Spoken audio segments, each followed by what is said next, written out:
Hello and welcome back to the CFC Central channel. Sam here, and today we are taking a look at Andrey Santos, the Brazilian wonder kid who went from a 17-year-old at Vasco in the Brazilian second division to one of the best midfielders in Ligue 1 for Strasbourg last season at the age of 21. Let's dive straight in. At Strasbourg, Andrey featured in both 2 and 3-man midfields in a variety of systems. He usually was the deepest pivot in the first phase. In more advanced areas, his mobility and freedom depended on his pivot partner.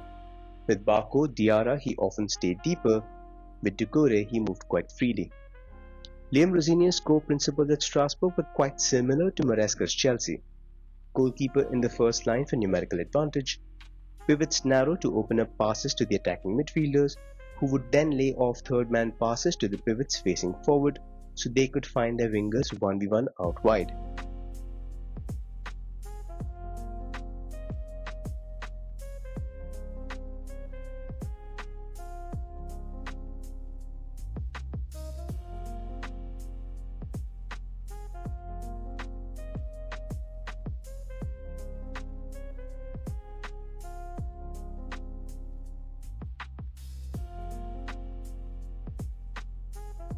Out of possession, Andrey was tasked with marking the opposition DM or CM, even as high as the attacking third. In low blocks, especially in 3-man midfields, he would have to screen and track runners into the box.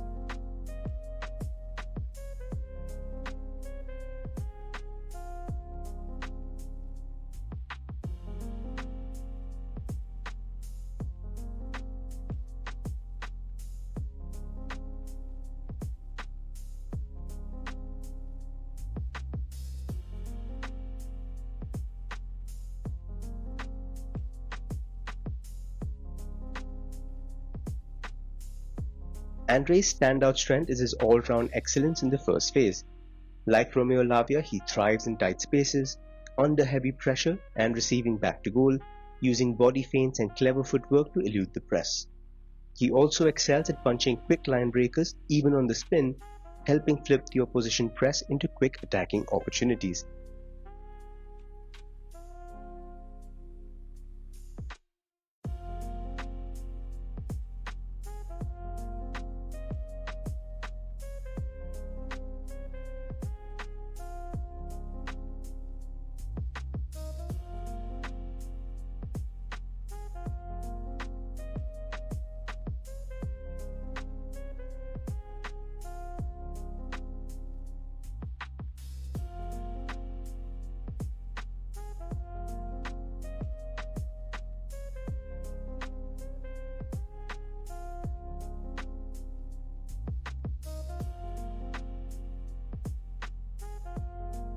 His over-eagerness to play forward at all times can sometimes backfire, leading to dangerous giveaways in his own half.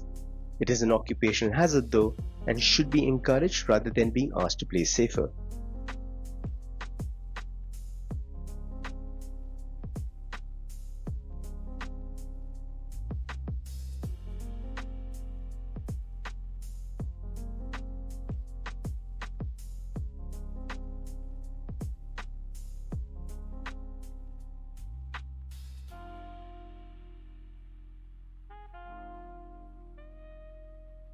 Andrey shows an excellent eye for a pass, favouring through balls from deep.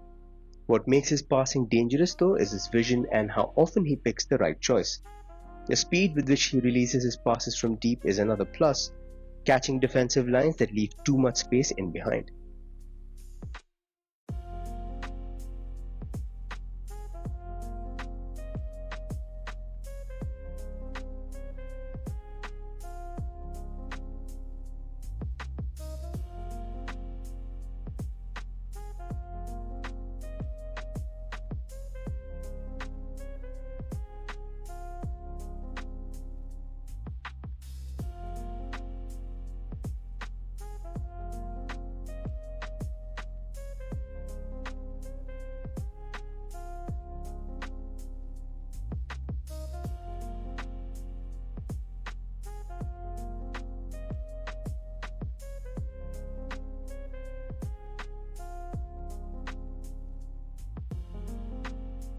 Andrey supplied just 3.03 long balls per 90 minutes last season, but completed a very impressive 80.2% of those.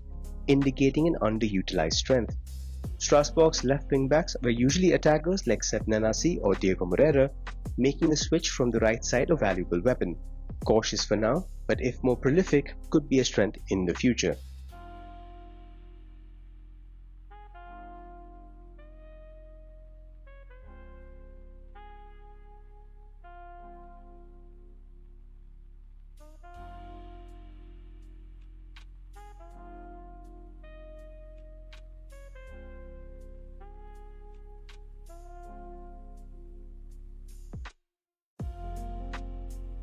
Andrey's leap is decent, below average even, but his heading is a potent strength. He is probably worse than his aerial duel win percentage of 61% suggests, but in the box he comes alive, with his movement and positioning from deep accentuating his threat. Almost half of his career goals, 12 of them, are headers.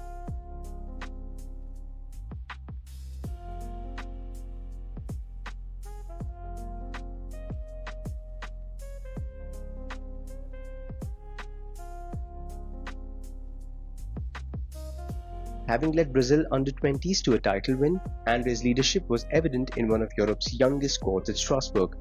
He's an excellent communicator, often relaying details to teammates across the pitch, an excellent influence on and off the field.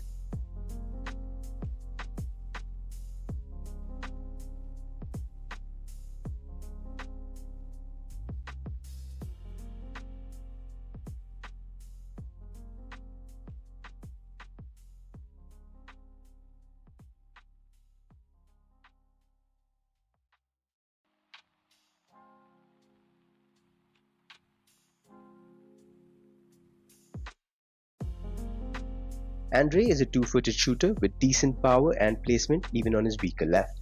He managed a very good 1.45 shots per 90 minutes from defensive midfield last season, scoring 10 goals. In a more advanced B2B role like at Vasco, he could replicate or even better those numbers consistently.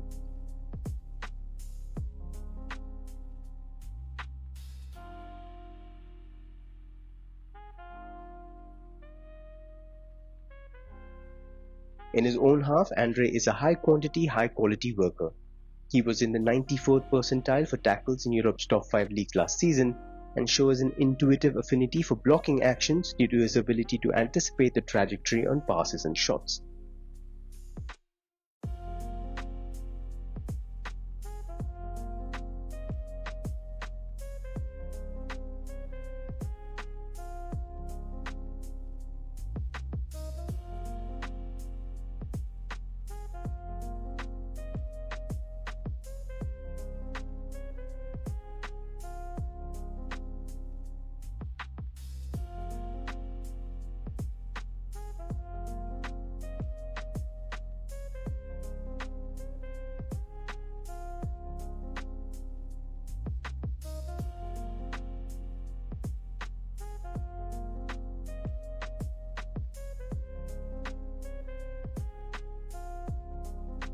Andrey's intelligence and awareness see him often move into centre-back positions to guard against transitions, especially on the left-hand side with more attacking wing-backs.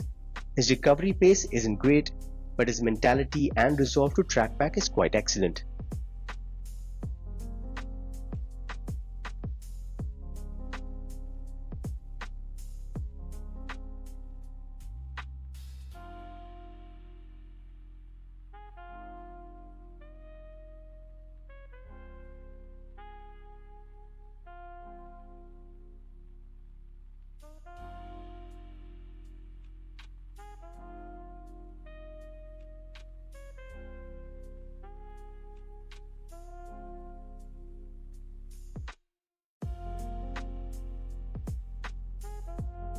In the attacking third, Andrey usually stays behind the ball, centrally and within pressing distance of his marker.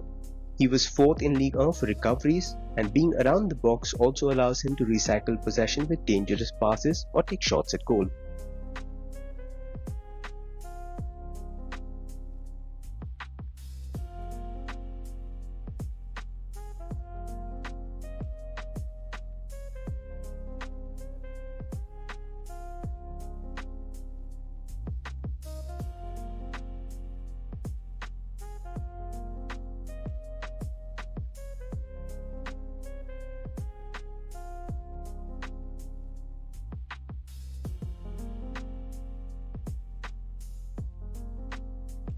Andrey's off-ball runs at Strasbourg were limited due to his tactical role as a deeper pivot.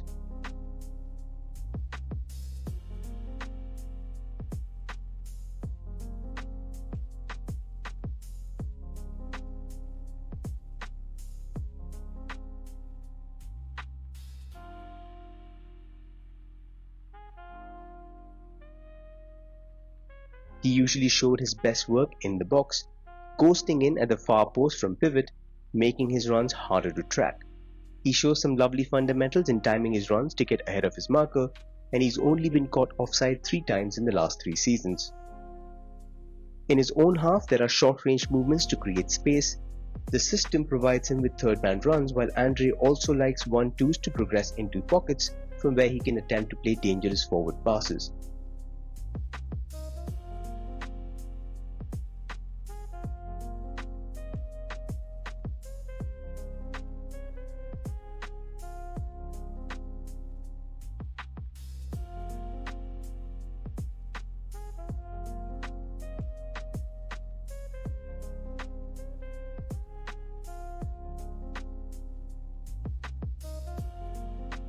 Andrey is a low-risk ball carrier and usually carries only when the opposition hesitates to press him. He knows his physical limits, knows that he lacks elite pace and strength, and chooses his moments wisely, often releasing it at the first sign of pressure.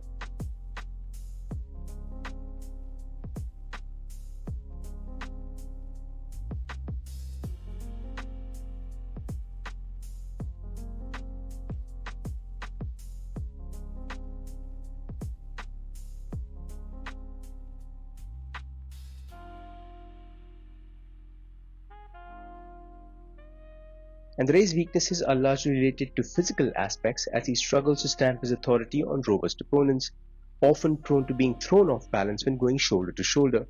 He won the third most fouls in Ligue 1 last season, which eases the pressure, but this is definitely an area for improvement.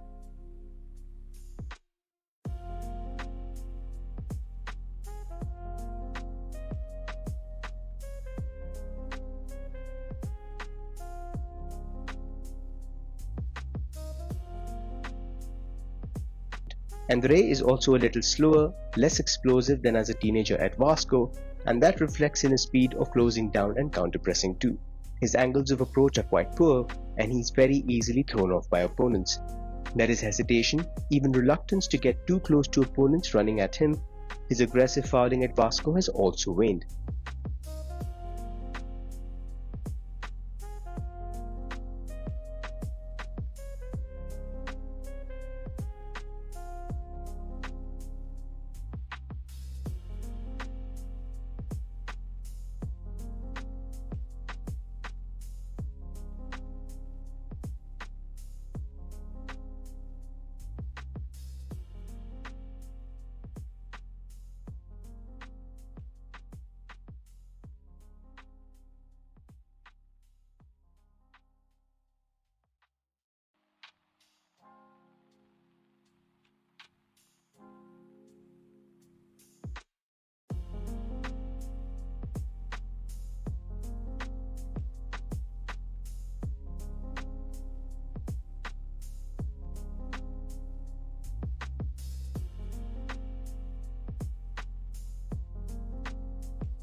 Despite being in the 98th percentile for tackles in the top 5 leagues, Andrey's tackling technique is quite unconvincing since his days at Vasco. His short legs cap his range and he consistently overestimates his agility, which sees him tackle late. Lots of tackles from behind and from the wrong sides too. This could be an issue in the Premier League against fast and strong midfields, but there is hope that he would fare better in a more controlled environment at Chelsea, especially next to a player of Moises Caicedo's caliber.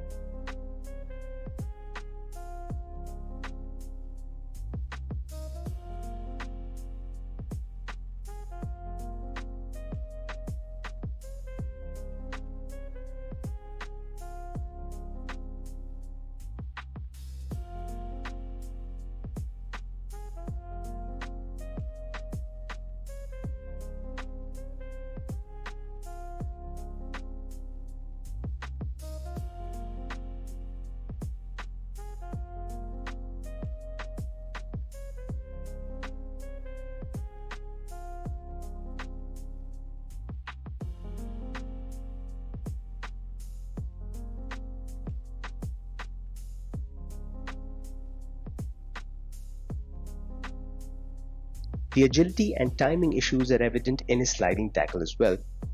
He shows a reluctance to extend fully and quickly enough when sliding, making his tackles easy to read and bypass. He should minimize their use as much as possible.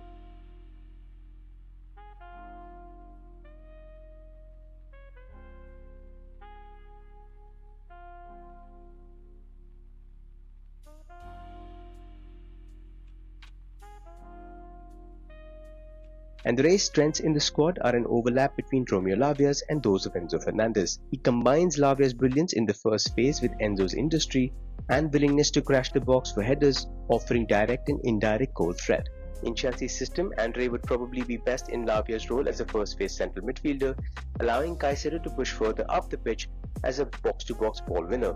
Using Caicedo at right back would allow Maresca to play a Santos-Caicedo-Enzo engine room, which would probably be the best balanced midfield at Chelsea. There is a chance that Andrey's weaknesses are laid bare against physical or quick midfielders like those of Liverpool and Newcastle. A potential solution then would be moving Andrey Santos into his favoured box-to-box role, but the challenges for Maresca would then be figuring out how to play all of his three central midfielders together. That's all for this one. If you enjoyed the video, please do like and subscribe to the channel. And as always, up the Chels.